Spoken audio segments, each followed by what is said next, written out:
Yeah, I don't want to be a weirdo and just be like, oh, you've been recorded this whole time. Like, oh no, That's no. fine. But yeah, it's really nice to meet you. Nice to meet you too. Thank you for having me. I'm like so honored that you invited me on your channel. I want to go as many channels as possible and talk about my story. So to raise awareness, because I just feel like the whole society is infatuated with the whole trans movement, and they don't really understand what they're supporting and what's really behind it.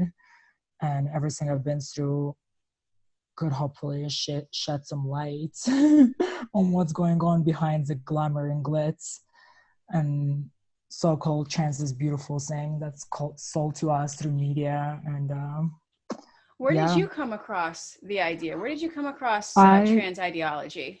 I grew up in Eastern Europe. I don't want to say it's a country, but I grew up in a small Eastern European country. So I came to US when I was around like 19.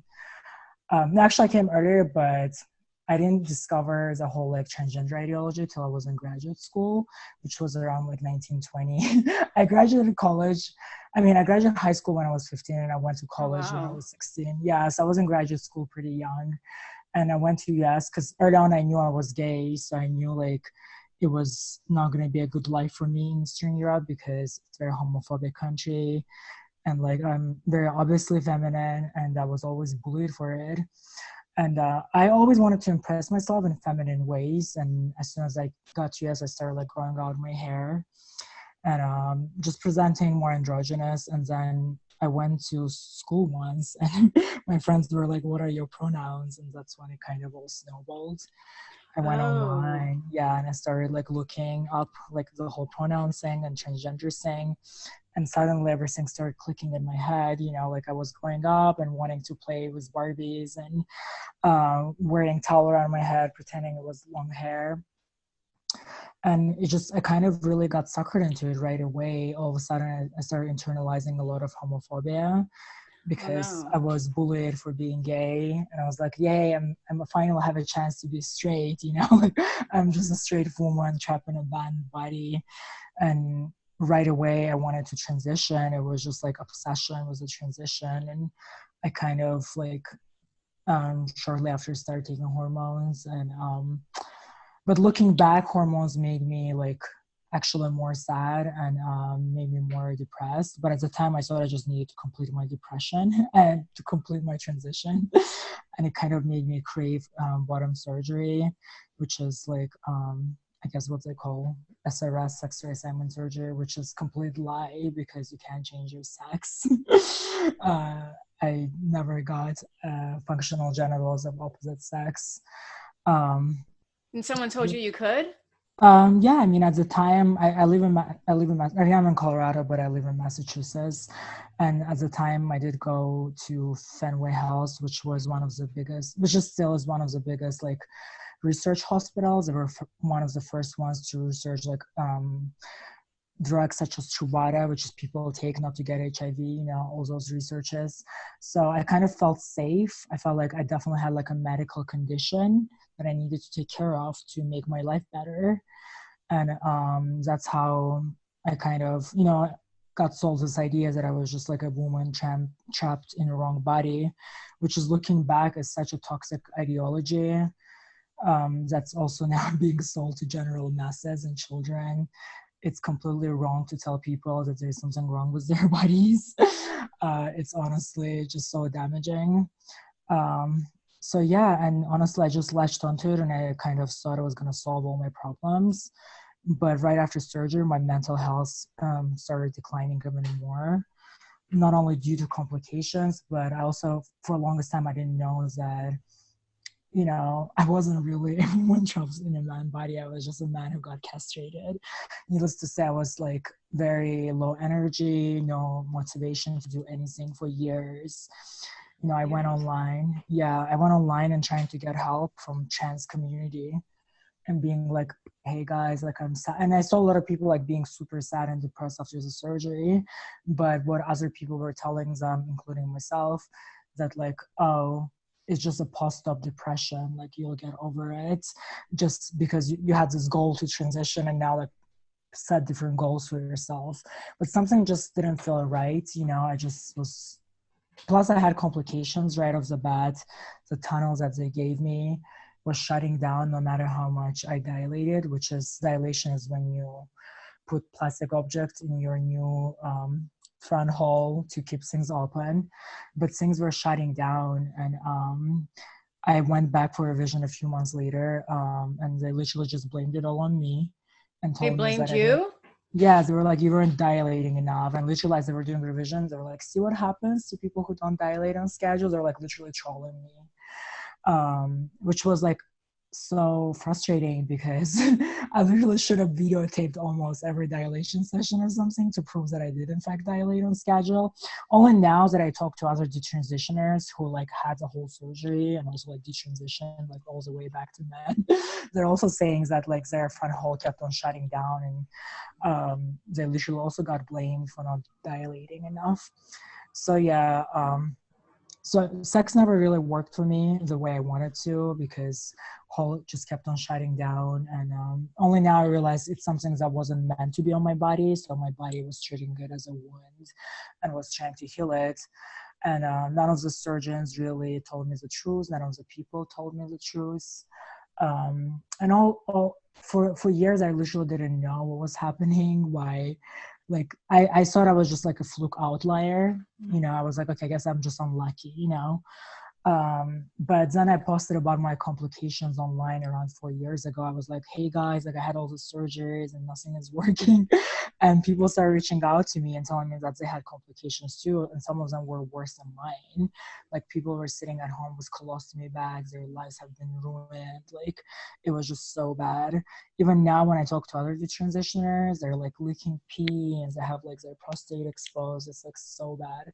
I mean, at least I can have sex, but I don't have like any ongoing issues other than like osteoporosis and scoliosis, which is like, I mean, my back hurts, but it's better than leaking urine like nonstop, like some other guys that I'm talking to. Like, it's just really bad. But the worst of all, like none of the people who gave me letters for the surgery, none of the people who did surgeries on me, Fenway Health, like nobody ever reached out to me and asked me if I'm okay, like how is my transition going, am I happy?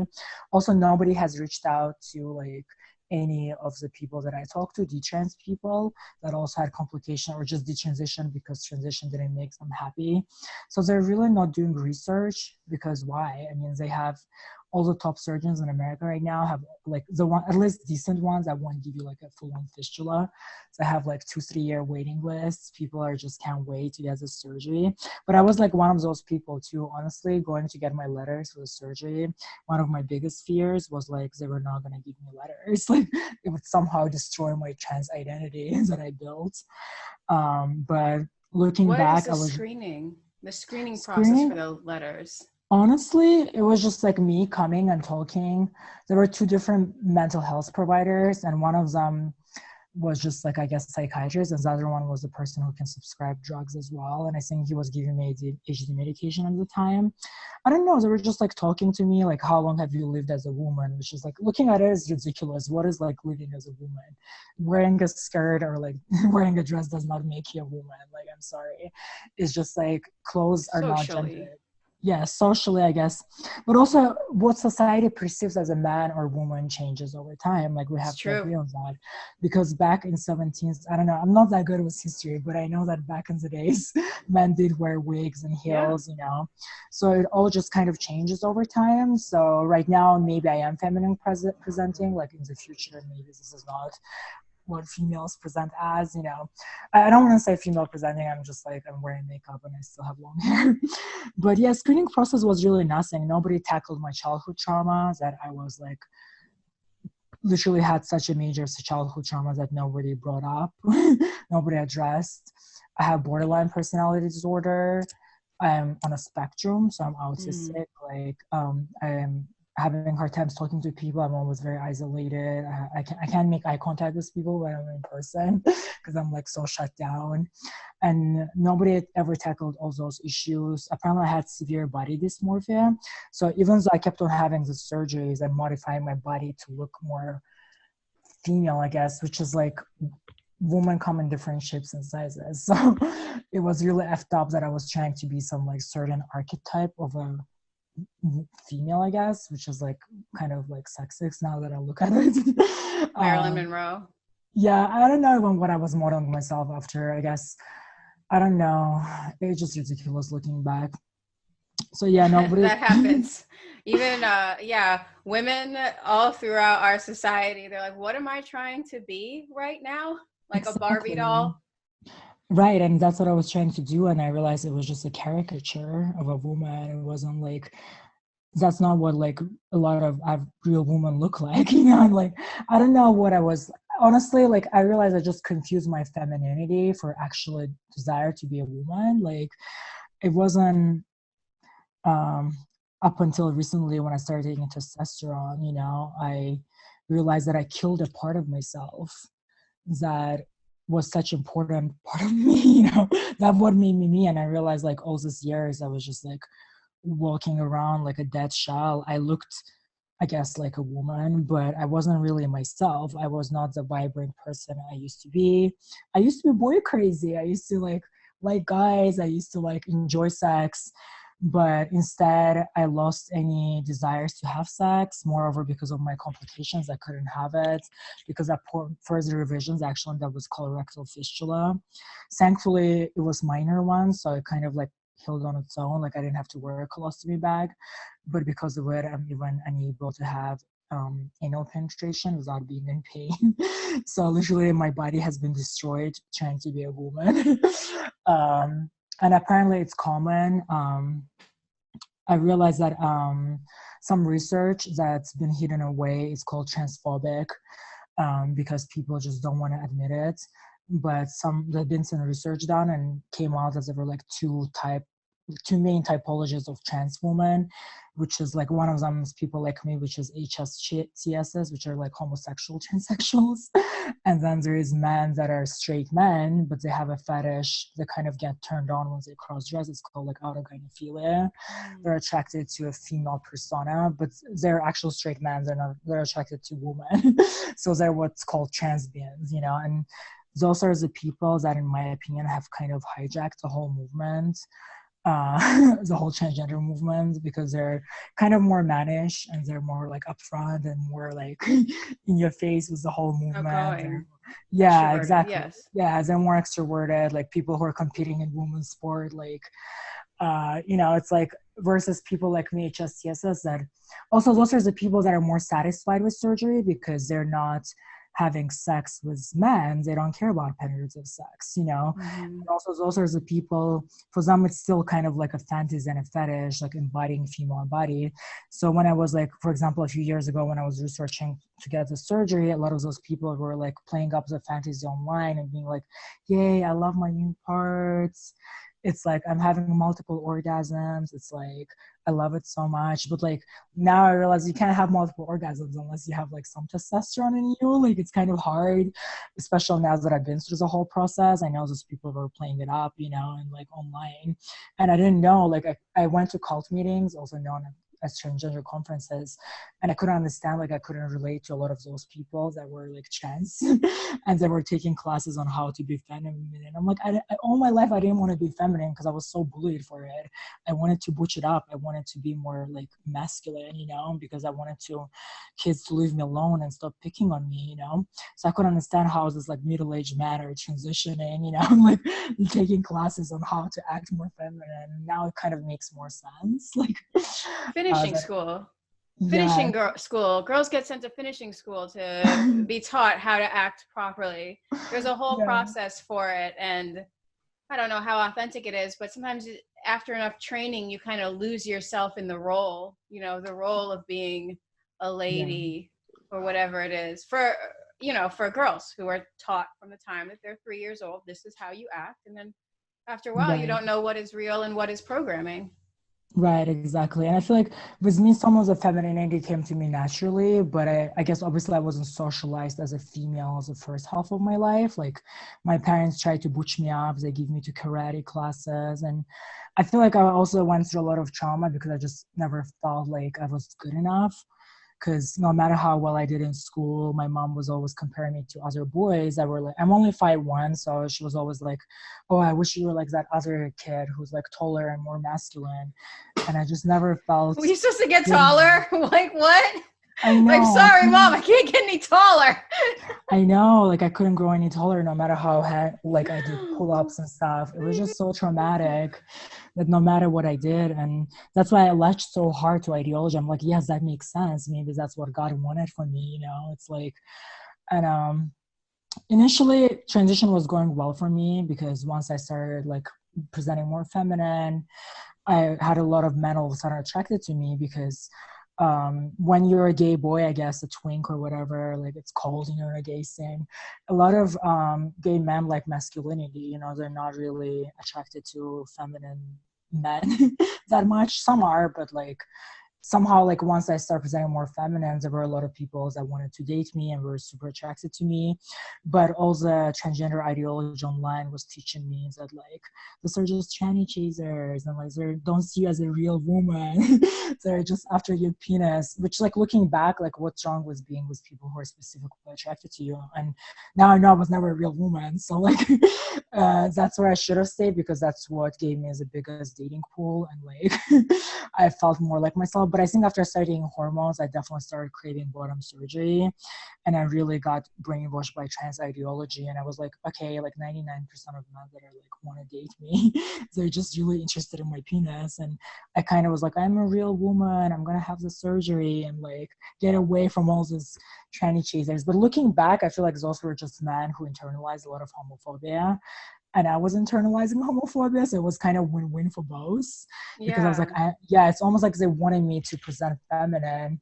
I mean, obviously they're attracted to my femininity, but like 90% of them like wouldn't be into me. Like they lost interest in me after I had the surgery, you know? Like, so it was about that part of me, you know, that they were super attracted to. So it's something about that those men and like they want you to present feminine and call yourself a woman, so they feel less bad about their attraction to the penis. And looking at it now, it's like, what's wrong? Why does this like trans-identified males and people who are attracted to them, like anyway, so trans-identified or so-called trans women, why do they so adamant of on being a subcategory of woman? And I used to be part of that mob too, you know, like why not like be men, you know, and just be like, we are men and we're just naturally feminine men instead of trying to push the whole narrative that women can have penises and all that BS. I feel like it would have been healthier if those people and people like me would have stayed in our own lane, you know, and been like, we're a version of a man instead of trying to be a version of a woman. That would have been like way healthier. Or third gender. Do you believe in a third gender? Like the he? Honestly, yeah, I honestly, that makes so much more sense to me. And I wanted to be non-binary, as you may have seen from my videos, but the whole like feminist mob just came upon me. They were like, once I dropped the non-binary, I did feel like a third gender because even now, because I, you know, literally castrated myself, like it's kind of, even though I know I'm a man, it's just, and I will never be a woman, I do feel like I'm stuck in this stupid limbo. Like I do feel like a third gender somehow, but it's kind of, it's almost easier for me to identify as a man just to process my experience of what happened to me. And also there's a movement that kind of backing me up. They're just more gender critical. And I would have loved to identify as an X, you know, non-binary, but I no longer want to be part of anything that stands for body modifications, because I think that society we've come, it's like, I think a lot of it is not just transgender movements. It's also just like a lot of females that became popular, such as Kardashians, they kind of portray that plastic image. And I feel like it's kind of like image porn. And I feel like it's not healthy for youth in general, not just like gender confused youth, to like try to pursue these body modifications. It's transhumanism. I mean, it's how far humans can decide how they look and how much are we going to go against God or whatever. And, you know, there's a case to be made for breast reduction surgery. So it's like, well, where is that line? It's really hard to find out where that line in body modification is. Right. I didn't want to be X because I already like news that some non-binary people, which is like, I guess third gender in American in the West would be non-binary in my opinion. We don't have hijras here, but I've done research about that. And like, I did research how like in Thailand, these lady boys are not trying to be women because they know like women are the ones that give birth. So it's a different culture. And I think it's a little healthier. They know they're not going to be women. If somebody sat me down 10 years ago and told me like, you can feminize your body as much as you want, no hate, no shade, but you're not going to be a woman. And that would have prevented me from so much heartache and damage to my body. I would have accepted that no matter what, I'm going to be a man, so I might as well keep my penis. It's how you were born. I mean, how you were born. Yeah. Me personally, I'm against these things just because I believe that how you're born is, right. How your parents, you look like your parents and you look like however you're supposed to be. But that's a religious belief too, to a certain extent. I know it is. And I also got to that belief through psychedelics as well, because after in 2018, I knew that my surgeries are screwed for good. Like I will never be able, most likely, fix it because nobody wanted to do any more work on me. And oh, wow. I was very suicidal. So I no longer trusted surgeons or doctors. I was like, I knew I needed drastic change in my life or some kind of help, or I'm going to like literally, like, I don't want to leave because something I worked so hard for is just failing. Because I was so convinced like I was meant to be a woman, and I couldn't understand why like I can't have penetrative sex. So like, why can't they just give me a hole that like works? Just a simple hole in age where people are getting like bionics arms and shit. And so I ended up doing psychedelics. I ended up doing ayahuasca twice, which kind of helped me. But it wasn't the most intense experience I had. Like, then I ended up like breaking up with my boyfriend in Florida and coming back to Massachusetts at the time. And I was so confused. I felt like I lost relationship of 2 years. I'm like, it destroyed my body. What do I do? So I ended up doing like another psychedelic, which was like a toad venom. Oh, yeah. Yeah, I smoked the toad venom with shamans, and I had like a near-death induced like a near-death experience. I don't know, like people say it's like a near-death experience because it's called God molecule. Yeah, it's not the same as an MTFtNB, which is what Joe Rogan did, and it's what's popular. So I had like a near-death experience on that, and I saw that like I was perfect the way I was, and my creator loved me, and that's when I realized it was about. Initially, I misinterpreted the message. I saw like a twin flame thing, which at the time I didn't know it was a twin flames. I saw like me going from like dot to dot and expanding and emitting certain frequency, and my masculine self was also going through dot to dots and also emitting certain frequency, and we could hear each other, like fish underwater, like whales, they emit certain frequencies, only their species can hear it. And then as we were like learning all these life lessons, we were moving towards each other, and then we kind of like united.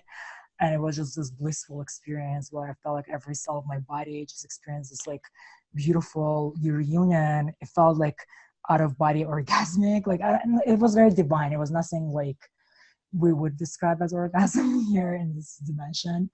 But so I thought it was twin flame thing, and that's kind of gave me strength to like, live on, because I was like, I need to meet my twin flame. Like my masculine's looking for me, kind of gave me purpose. But later, right now I got my fiance back, but there was a time when we broke up, like a few months ago, back in November. And that's when I hit another low emotionally. That's when I went into therapy and all that. And that's when I had to go back and think about the message that the toad gave me. And I do feel like it was about balancing masculine within, masculine and feminine within myself. It wasn't to look in another body. And like, that's when I realized I had a perfect opportunity in this lifetime to use, like, to balance both masculine and feminine. There was nothing wrong with me. I wasn't born in a wrong body. Like, we all have like a little bit of both, and it was a perfect chance for me to like use my masculine male sex drive to provide for my feminine and just kind of balance it all out. It was absolutely unhealthy to castrate myself in attempt to become a version of what I thought was female, so yeah, like that's when I got that message kind of that my creator loves me unconditionally, because in that union I kind of saw myself through my masculine's eyes, and I saw a perfect being. I felt like there was nothing wrong with me, and I never felt that unconditional love towards myself before. It was just like a very deep experience. So in a way, when my parents did tell me that, like, oh, this is what God gave you, don't mess with it, but I didn't listen to my parents. It wasn't. Why? So it seems as though you were taken in this whirlwind of emotion or ideas, and you didn't listen to your parents. Did you listen I to didn't. anybody besides these people Um, online? exactly. There was one guy who told me that he was dating a trans woman that had the surgery, and then she had all kinds of mental issues. And he literally told me, like, you have a functional penis, you're not going to get a functional vagina. And I went online, I was like, hear what I was told. And people were like, no, don't listen to them. They're just tranny chasers. They want you to keep your dick because it's their toy. Don't listen to them. They're just scaring you off. So literally, yeah, it was kind of like a cult-like mentality. Is they want you to kind of isolate you from your family. Everybody who tries to prevent you from transitioning is transphobic. I kind of lost so much touch with my family. I haven't been able to be in touch with my grandma because of my transition. So it was just like it's very much like cult-like mentality. And the more you sacrifice, the more you believe the idea. And the more I literally, looking back, the reason I didn't speak up sooner, I was just like a guinea pig with like Stockholm syndrome. And I was like willing to protect my abusers, which was a whole like transgender healthcare. I was willing to still say that, oh, I may still work for someone. Like, I was still brainwashing myself that, like, I wouldn't change a thing, and like still telling people, like, yeah, like, it didn't work out for me, but transition is still saves lives, and like it's still a right path for someone, and I was like very much defending transgender ideology, for a long time. That's the sunk cost fallacy, where you've sunk so much time and effort into something and you don't want to admit that, okay, maybe I made a mistake. Like, you keep putting good money after bad money. Yes. So it's a mistake that people make all the time, not just for this issue, but like for everything. Houses, relationships. Oh my goodness, yep. Relationships happen exactly. all the time. Exactly. It's like, oh, I sunk so much time into this relationship. Like, I don't want to let it go.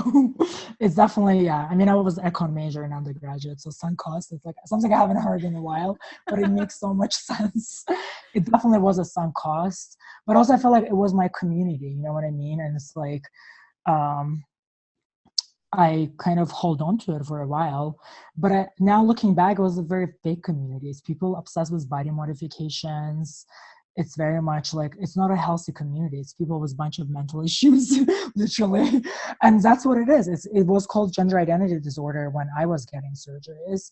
Now they're calling it like, oh, body dysphoria or gender dysphoria. But it's like, they're just sugarcoating and putting cutter labels on like important health issues, like mental issues for the most part. And yeah, so it's like the whole trans ideology has come so far. And honestly, I wouldn't be speaking out, but something inside of me just feels like my life is kind of ruined for the most part. And no, like, it isn't. Don't say that. Don't say that. Why? Don't say that. I don't want to say it's a negative word. I don't want to put it out like that, but I feel like my sex life has kind of been ruined because I was never able to have like penetrative sex the way I imagined it would go down. And now, like, the only way for me to have intimacy is like oral sex and cuddling, which is something, I know that intimacy is not just about orgasms, but still, it's like I miss being boy crazy, I miss like seeing a penis in front of me and being excited about it, it's like now I'm just like, oh well, it's there, like I need a man. I don't want to be alone. No, I mean, I love my fiance and all that, but like, it's just, I miss who I was. I definitely had more vitality, and I feel like this shouldn't be happening to children or people under 25 because it's a journey of self-discovery. I didn't know who I was. Even your sexual preferences change. At the time I was like, I didn't want anybody. I was like a bottom, I guess. I was like, I didn't care if people like played with my penis or interacted with it, but now I want to like interact with it. And I'm also having a phantom limb thing with testosterone that I'm taking. Sometimes I wake up and I feel like my body part is still there, but it's not. And it's very traumatic kind of when you wake up in the morning and you think it's there, but it's not. And I never had it up until I started taking testosterone. So it's just kind of traumatic overall. So I don't want anybody to go through this. From research that I've done, I feel like a lot of those kids are just neurodivergent kids that are probably just going to grow out to be gay or neurodivergent or gender nonconforming. So they don't need the surgeries. They don't need these hormones. It's just big pharma pushing this bullshit. So I'm a lifelong patient now. Like I don't trust government anymore. I want to go live off grid, but how I'm going to pull it off when I have to go get every month from CVS my testosterone, you know? And it's like, I'm now lifelong medical patient and a cash cow. And now I have to do blood tests every now and then to check my hormonal level. I still have to do bone density scans soon, like to see if I was able to restore some of my bone density. This shouldn't be happening to anyone. This is absolutely unhealthy, absolutely scary and risky. They're prescribing hormones off-label for gender dysphoria. There is no really science that this really cures the so-called elusive gender dysphoria. I'm not sure if there is real trans people out there. If they are, there should definitely be more actual science, not just like coming and talking to therapists, or I feel like a girl or I feel like a boy, and I'm cross-dressing and presenting as a woman or as a man. It's honestly too scary that the bar has been so low. Right now, I saw on Twitter, people are posting screenshots that in Australia, kids, parents who do not affirm their child's gender could be like prosecuted if they try any kind of explorative therapy. It's a conversion therapy. That's like, scary. That's scary. Absolutely scary. I remember 20 years ago, I used to live in Pakistan, and we would see the Hijra come through, and they would sing these songs, and I was like, well, why would anyone want to be one of these people? Because because of the culture, the way it was, they were kind of outcasts. They had a community, and they would come through and they would sing these songs, and they didn't have estrogen or anything. So they had their beards coming through, and everybody really felt bad for them. They were just they were tolerated, but they were beggars. So since I was little, since I saw that, I was like, well, it's got to be real. But I hadn't seen it so much until about 5 or 6 years ago, again, in popular culture. And I was like, oh, I recognize this. And then it morphed into something I absolutely did not recognize. This is what you're talking about, the evangelicals, the people who go out and they preach the word of their religion, the gender. Right. Do you think that's what happened to you? Was there like a missionary or a guru who came and preached the gospel to you, and you caught on to the gospel? It was almost like, I think to me, I probably just got brainwashed by internet and YouTube, you know, seeing other trans-identified individuals living so-called glamorous life and being happy, you know. In a way, it kind of did happen once the brainwashing kind of did happen when I went to the first conference, transgender conference. It's called First Event. It happens like every year in Massachusetts. It's kind of like a cult meeting there. People kind of like affirm and be like, yeah, you're such a beautiful girl, blah, blah, blah. You know, they do all that. They kind of brainwash you that you are in fact a woman, you know, and it's like, I don't think to look at you, I know you're going through this, but to look at you, you look like a very attractive woman. So if I saw you on the street, I would misgender you and I would call you she. Yeah, that's okay. Like, I really don't care about pronouns. I mean, if I talk to somebody, I tell them I'm a man because I want to raise awareness with what's happening. But I do enjoy female presenting because at this point, honestly, I'm still trying to navigate my detransition, you know, what it's going to look like to me. I can't really go in bathroom with males because it's really dangerous at this point. And like, I honestly don't know. That's why I don't leave my house that much, like, because it's honestly been so traumatic to realize I'm a man.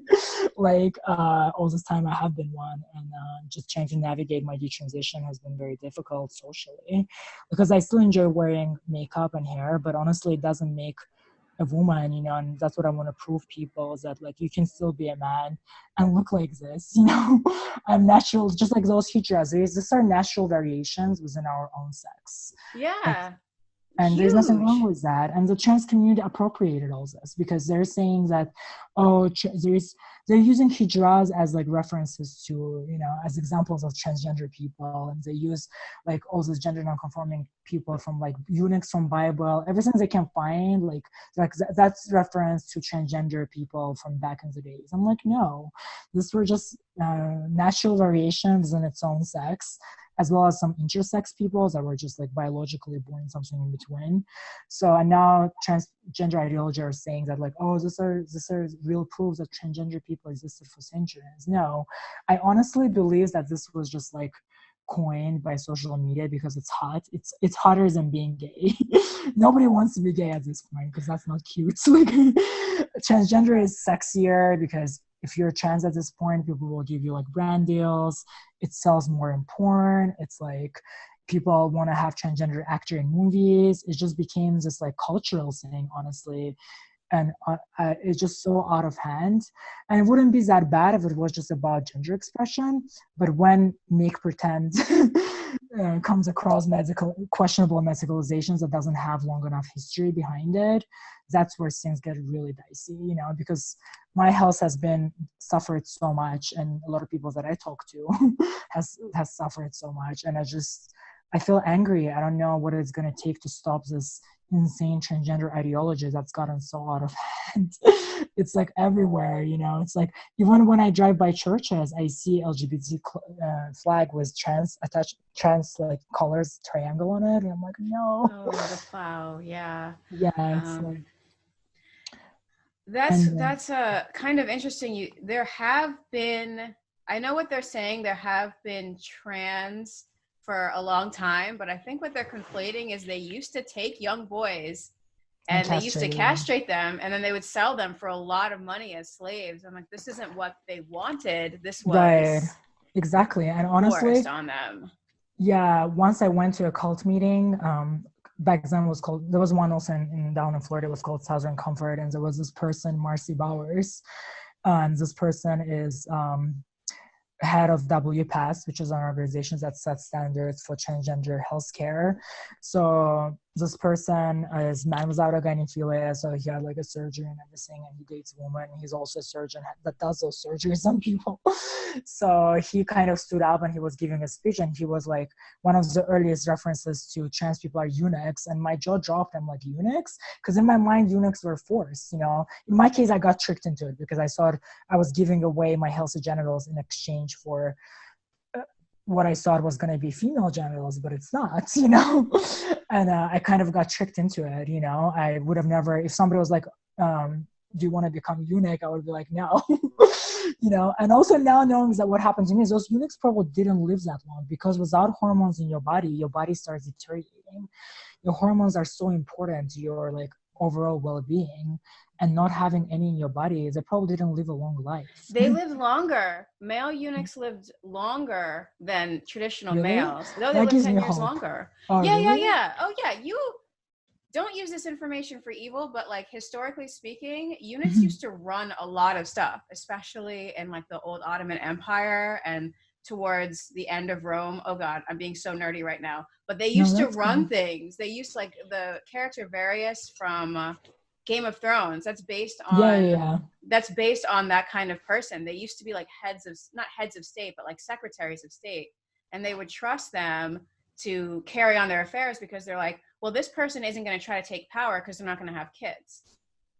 So they had fantastic careers. Some of these eunuchs had long, fantastic careers. That gives me hope, because honestly, I feel like because my body deteriorated so quick, not being like on the right hormones and the right amount of hormones, that I was like, wow, how does these people even live such a long life back then in Middle Ages or before without any like exogenous hormones? Not like just get scoliosis and die from osteoporosis. Well, I guess you don't technically die from osteoporosis, you just become very brittle and you're at high risk like to rupture things. That gives me hope. But yeah, anyway, so that person was like, earliest reference was eunuchs, and that's when I was like, eunuchs. But now I realize like I'm a eunuch too, you know, in a way. If I'm a man, like I'm a eunuch. And anyway, so this person is very unethical. He's like a head of this WPAS, but he also has private practice where he does the surgeries on people, so-called sex reassignment surgeries. So he sets standards for the surgeries that he does for profit, which is insane. Moreover, recently he came out and said that kids M2Fs who've taken blockers and had the surgeries, they'll never know what orgasm is like because those kids never had any testosterone in them. That's why I'm so mad. Like, why did it take this person so long to come out and say this? Because they weren't doing any research. This is just a logical argument, which makes sense, is kids were blocked out testosterone, so they never experienced, or they never went through puberty, never had an orgasm, and then they had a surgery. Like Jazz, I'm Jazz Jennings. It's like, how is that authentic human experience if you can never have an orgasm? Like, and they're saying they're making kids authentic selves through this care, so-called care, which is completely bogus and dangerous. Like, and what took so long to make that statement? Because you guys already had that information. You weren't doing any scientific research. You just came out and said it just based on logic. You could have said it years ago. So parents within the last few years who affirmed their child's gender would have had maybe better information. It's like, this is upsetting me so much because I lost years of not having too many orgasms. And I'm like, it's such a powerful manifestation tool. It's such part of like important part of human experience. And like, how are you going to say that like you're going to help this kids to become authentic self and you're taking away their ability to orgasm, at least for M2Fs. I think F2Ms, it may be different because they take testosterone. Actual testosterone helps them orgasm easier. So yeah, it's just like all this information is just very like just coming out now. But in the meantime, kids are getting slaughtered and getting surgeries they don't need, I'm so frustrated. You should be frustrated. I was looking online and I couldn't find good statistics. They said only 1% of transgender people regret any of the surgeries. That's bullshit. That's total bullshit because nobody checked on me. Nobody checked on my detrans friends that I'm talking to right now. Their lives have been ruined. Like, they literally look like men right now because they cut off their hair, changed their paperwork back to men, and they have like also no penis and they're trying to date. Like, it's so much more difficult for them. At least like my partner, he loves me and he appreciates my femininity, so that's like one of the reasons why I'm not fully transitioning. But also like doing makeup and hair brings me joy. It's like the little joys that I have left. When you lose your sexual functions, it opens up time for other things, and like doing makeup, it's like my artistic expression, and I feel like if I didn't get caught up in this whole transgender ideology bullshit, I would have just probably been a gay makeup artist or just like do something, I would either be a drag, like honestly now I don't like drag queens either, but like I don't know, I would have probably just been an artsy person that use makeup and hair as expression. I would probably go to ghost nights, but instead I got caught up in this things that I needed to become a woman to be happy or something. And that's the most fucked up bullshit because it takes time to find love. It takes time to fall in love with yourself, and that's the biggest lesson I've learned. It really takes time. Like in your 20s, you don't know shit. Like I thought I knew shit, but I didn't. And that's why it's really scary to me that women are cutting off their breasts to flatten their chests, and they're taking testosterone, and there's so many people that are concerned. There is a few trans men that I know from Canada. They're in their 40s and 50s. They've been taking testosterone for a while, and they're very concerned. They even question if transition was the right thing for them, even though they look like men. They look like sexy men. Like I'm attracted to them, but it's like even they're concerned with what's happening, and it just we're not being heard. All the feminists, all the Christians, also just concerned bystanders, the transitioners added together, it's almost our voices are muffled against the whole like trans mob. If you see now LGBTQ parade, people are holding safe trans kids. Do you guys even know who trans kids are? Like, what is the definition of a trans kid? Like, honestly, those people who are holding those signs, they probably don't even know a trans kid that went through affirming care and survived like a few decades being happy. It's like, are you guys serious? It's also, a slogan. It's bullshit. They think also a lot of allies, so-called allies, they don't even know what they're supporting. They're just trying to be cool. They think that trans is a new gay. They don't want to come across as like not progressive or ignorant. Like I live in a liberal state. So I talked to one guy and I'm like, he actually is my friend and he doesn't even know that I'm like trans. Like we've been friends and I've been telling him like I want to do political activism, try to raise awareness. And he's like, oh no, my brother is gay and like He knew always what he wants, and they've been doing the surgeries for years. They know what they're doing. Kids know what they want, and I'm like, that's ridiculous. I don't. Yeah, that's not true. That's crazy. And like, Where I'm is he just like, getting this information? Did you ask him where he got that information? You just he's heard it like, online? he has a gay brother, and he's also like, he's liberal, left, left wing person. So he just, because he had a gay brother, he thinks that trans is the same thing. So it's something innate, which I guess that's what transgender ideology argues for. So in my case, I always thought it was innate and I wanted to believe it was innate. But when I went and got real therapy, I realized I had a childhood trauma. I had so much bullying. I grew up in poverty in a war-torn Muslim country. It's like I had so much to unpack. And instead of unpacking that, I added more trauma with like unethical surgeons, unnecessary drugs. So it's like, I don't think for me it was innate. I think me wanting to become a woman, it was because I was bullied mostly by straight guys. I think in a fucked up way, I felt like I will never be one of the guys because I'm so feminine. I will never measure up to manhood. So I thought for me to kind of succeed in life, I had to become female. And also, I never like, in my mind, the woman I modeled myself after, they don't have penises. You know what I mean? It's like I never understood the whole woman can have penises thing. So when I do something, I kind of try to give it my 100%. So I was like, I kind of really transitioned really quick. Literally I got a boob job, and literally a few months later, I was already having bottom surgery, which is like insane. I didn't even get a chance to enjoy that moment where I was like, I guess looking like a female, but I was still a chimera. And a lot of people really wanted me for my uniqueness, but instead of embracing my uniqueness, I kind of wanted to become an actual woman, and I think that's what really screwed with me, is this ideology that you can transcend your biology is extremely dangerous. We don't have technology to do that. We don't have technology to give like functional genitals to people that want them. So I think people are not really understanding the full picture, and I think the reason why this has gone so far is because a lot of people who got in surgery earlier, like before me, they were living on the fringes of society. A lot of them were like those hijras, sex workers, just fetishes, people without a gynephilia that were just like really wanted their fetish to come true, to have that feminine part. Some of those people take their fetish so far, like they literally wear like maxi pads when they're not even literally menstruating. It's like an actual like insane fetish. Like some of those people, like that's why I never understood. Like, why are these people taking this whole like being a woman thing so far to the point where wearing maxi pads? And I'm like, that's when like things started clicking. Like this research has been hidden away. And I'm like, why? Because some people want to understand where their so-called desire to be a woman comes from. Some men now like, oh, okay, I have autogynephilia, I don't need to transition, because the whole transgender ideology, like if you don't transition, you're gonna kill yourself. But I've it's heard like that so many times. Yeah, it's like so 40%, they say. Yeah, but honestly, that's bogus. They say 41%, but that's what some online survey where people just took it online. It's like, it's not exact science. And also, I wonder how much of that 40, if a lot of those people are actually just gay and like super effeminate or super butch women, like we're already battered by society. You know what I mean? It's like, I keep on telling that in the interviews, even without trans ideology, I was kind of screwed.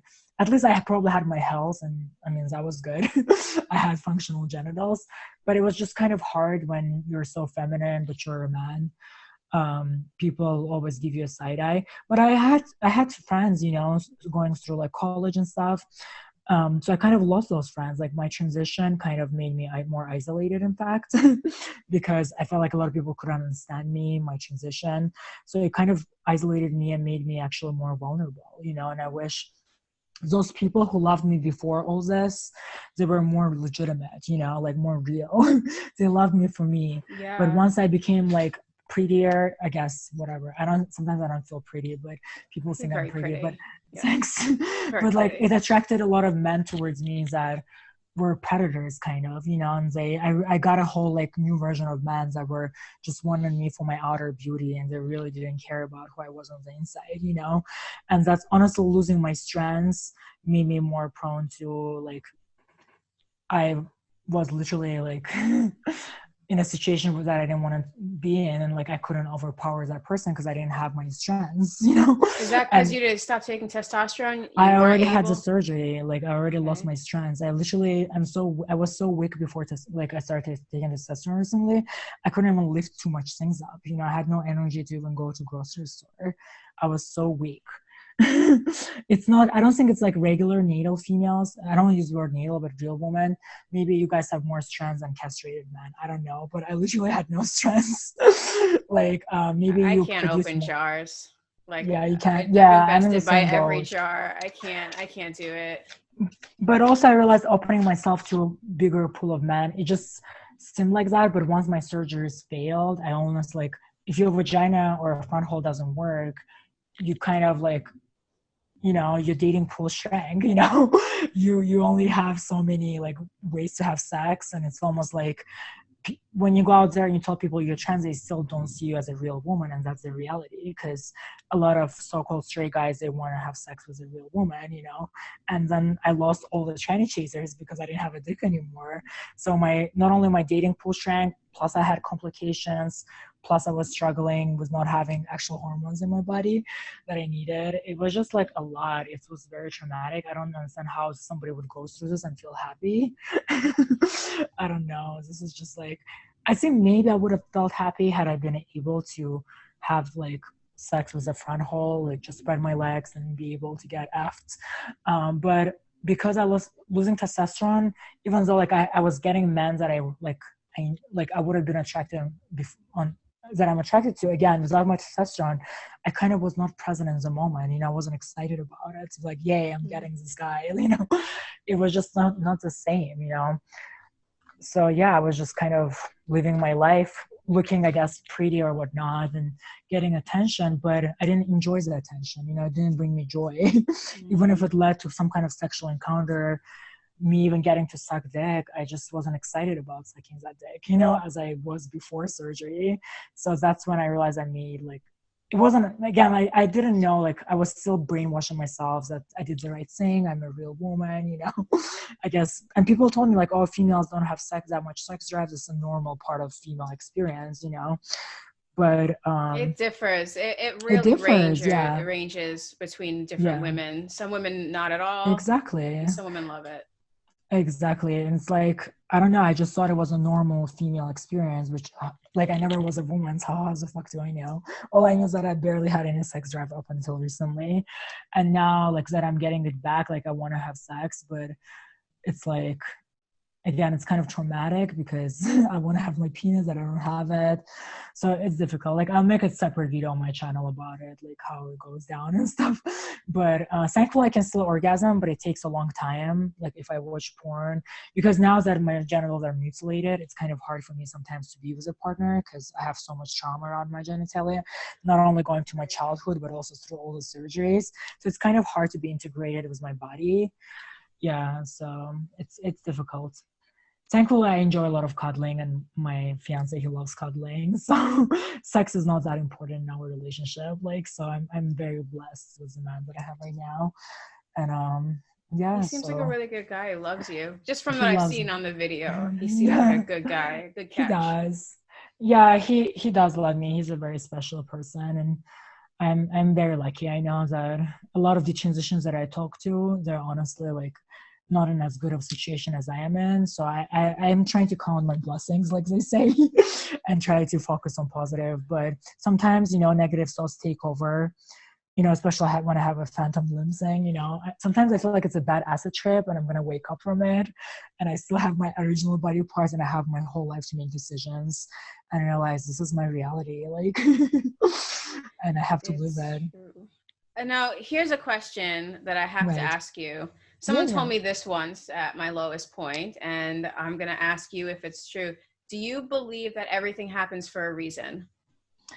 When I had my Toad experience, I saw a perfect reality. I saw a perfect code. Like my higher self wrote a perfect code for this lifetime, and the main message I got from it is that there's no mistakes. Like that's what I saw. I walked away from that experience with this incredible confidence that there were no mistakes in the universe, that even all the board surgeries I went through, like it wasn't all for nothing. It's leading me to a certain outcome.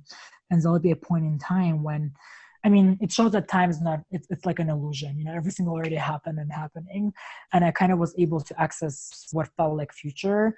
And in that future, I felt like looking back at my timeline, I was content. I was like, okay, I'm where I need to be. If I didn't go through that effed up shit, I would have not been where I am right now. And in that moment, I did believe that there were no mistakes in the universe, and I kind of saw it from within.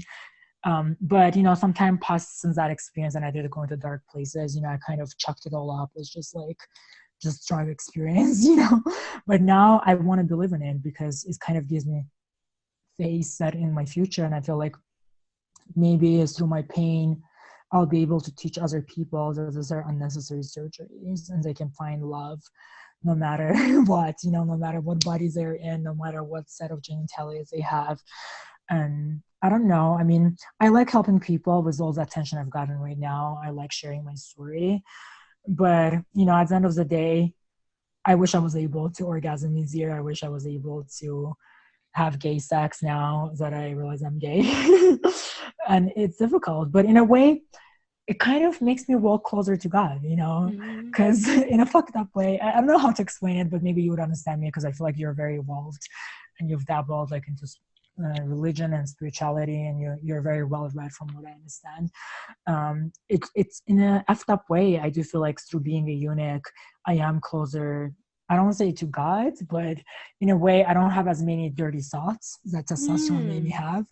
So, in a way, you know, like, to have an orgasm, I had to have like certain, like, think about, you know, dick and think about a man being in me. But now it's almost like it went more into heart space, you know, which is sometimes I write online, oh, I'm a eunuch, like, oh, I have his love as my mouth and my heart.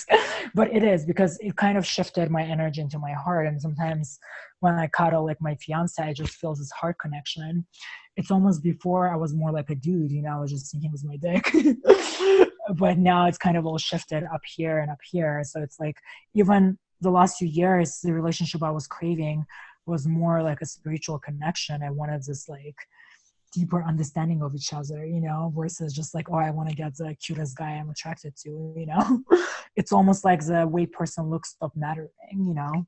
So in that sense, I feel like it did propel me maybe in evolution of my spiritual being, because maybe at the end of the day, connecting to people beyond their like genitals, it's more spiritual, and I would call it closer to God. And I know Christians watching this is going to trash me. I'm going to be like, you don't know anything about being closer to God. You're just a fag. But I feel like no one would say that. Most of my commenters, they would never say anything even remotely like that. They're evolved as well. Of course, you're closer to God. You meet God through dark times, and so I know you've seen him, or you've seen the creature or the creator. You said you saw a creator, met the creator. Yeah, I saw like a creator, and I saw myself through like that creator's eyes, and I felt unconditional love. So when Christians now tell me like Jesus loves you no matter what, like, I know what they're talking about. Like, it almost made me understand religious people better.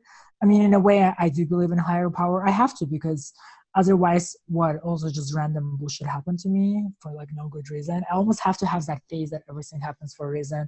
And I have to believe what I saw in my vision on a toad. I actually did it twice, and it was like exactly the same, which is like never happens on psychedelics. So that's why I had to do it twice, because I'm like, this is too real. Like, what the hell was that? Like, because I've done ayahuasca and I've done like shrooms and all that. It was very different from all that. So that's why I did it second time, and it was exactly the same. And I was like, whoa, like two exactly same experiences, like never happens in psychedelics. That's how I felt like I discovered absolute truth, you know, because when you come into this reality and you're just like a newborn, and it's not like life came with instructions, you know what I mean? It's like sometimes I'm jealous of people who have like certain beliefs installed in them and they never question it, because I had those. But then as I went out in real life, I feel like I strayed away from God, I guess.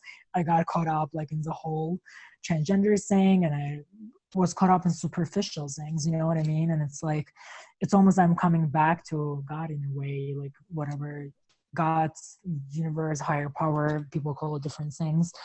In a way, I feel like I'm closer to it through like getting rid of my testosterone. The testosterone I'm injecting right now, it's nowhere close to what I had. Before, I definitely was like a more sluttier person, you know. I honestly like wanted to sleep with a bunch of people and just, you know, but honestly looking back, I didn't know if it was normal, but looking back, I guess it's a normal male experience when you're in your early 20s to have like a high sex drive. But almost because I grew up in a Muslim country, I almost felt like maybe becoming a woman will get rid of me,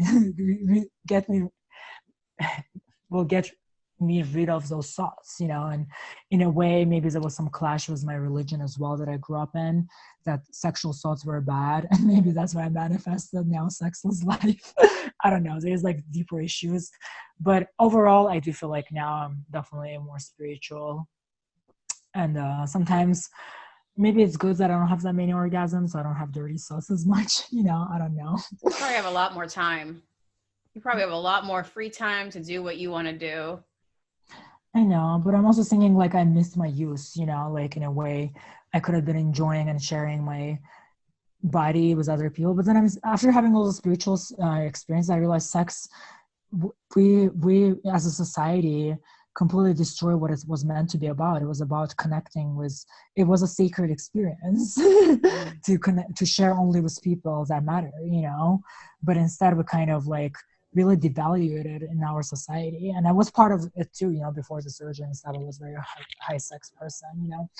And I feel like even though I don't have as many orgasms, they're shared with people that matter, you know. Versus just sharing, when you share your body in a sexual way with like random people, the energy kind of rubs off of you as well, and it's not a good thing. You may have like a hot sex, but like you share something sacred with people you don't like necessarily going to be in your life long run. So maybe it is for the better. I don't know. Now that I'm talking to you, I'm like, maybe it's not that bad that I don't have my full sex drive, and you know. But I would have liked to be penetrated by a partner, because in the, just to feel that closeness, you know, to feel him inside of me. And even without any orgasms, that would have been nice to have, but I don't have that, and it kind of sucks from that standpoint. But you know, now that I'm talking to you, I feel better. I feel like there's still a lot of positives in my life, and yeah. Yeah, well, your YouTube seems to be popping off. You're making videos, you know, Yeah. you're consistent. A lot of people aren't consistent. I see you're really consistent on your videos. I'm trying to, because I feel like I need to spread the message, and there's a lot of detrans people that like watch my content, and like I'm a voice for them, because one detrans person I talk to, he's afraid to speak out because he doesn't want to lose his job. He's actually a psychiatrist or something, psychologist. It's like, I always confuse those, but he literally Psychiatrists can give you meds. No, I think he's the other one, psychologist. Psychologist. Yeah, so he literally is afraid to speak out because he also like afraid he's going to lose his job. A lot of psychiatrists are very concerned with what's happening with transgender community, but they get ostracized for speaking out. And I feel like I need to be voice for voiceless, you know? Absolutely. I can't believe it's 2022 and we're ostracizing people. This is crucible kind of stuff. Like, this is witch hunt kind of stuff. It is. Me seeing this, like, I'm shocked that we are where we are, where you can't even come out and say what you have to say of what actually happened to you without people yelling you. Yeah, what's going on? People have lost their minds. They've lost sense of themselves. I haven't seen anything like this in my lifetime. Yeah, YouTube is popping off. And honestly, yeah, but mostly I'm trying to go on bigger channels. I just had recorded a conversation there with Ariel Carcella. I'm going to butcher her name, but yeah, she's also like a she has over like 700 subscribers, so she wanted to cover my story. I'm trying to reach as many people as possible. And I also like, I never really had friends. That's so weird because like, as I said, in trans community, everybody was so fake and everybody was just obsessed with plastic surgeries. I feel like now I get people who actually get me and they legitimately like understand my pain and they see me for me, you know, they understand that I'm just like a battered soul that's been through a lot. And the only reason I'm like so open online talking about it because I feel like I just feel angry and I feel like I need to share my story. I'm so frustrated. I've kept quiet for so long. And all those people are reaching out to me and they support me. And I never had this. I never had it in high school. I never had that in college. So in a way, a lot of positive did come out from this. And it's sad, these are legitimately nice people and they're really concerned for people who are getting surgeries. But trans community is calling them transphobic and they're calling them TERFs and they're calling them rat fans. And some of them are on extreme sides, but a lot of people are just legitimately feel sorry for me. And they're like, they know that I've been duped.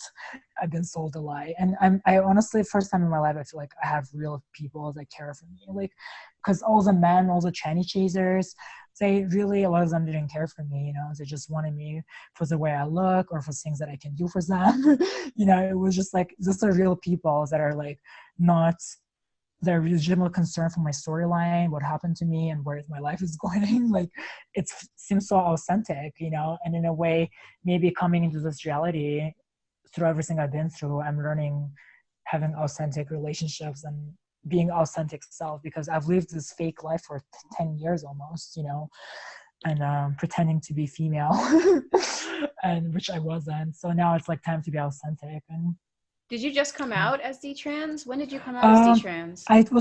I came out to my family. I started telling them that I no longer identify as a woman for the last 2 months.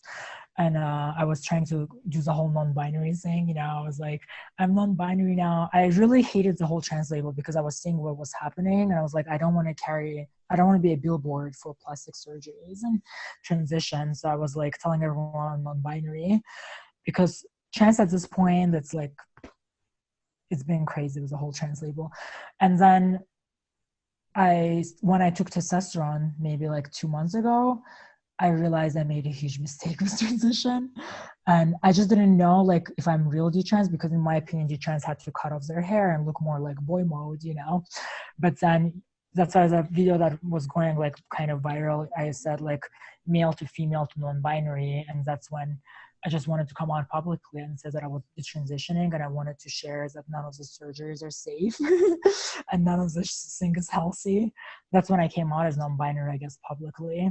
And I came out to, I guess, my fiance, but he's still not buying it. Like, I think people are saying he's homophobic because he wants me to present female. And honestly, it's part of the trans experience. That's why I'm like open about it. And I'm going to keep on. Maybe he's internalizing homophobia. You know what I mean?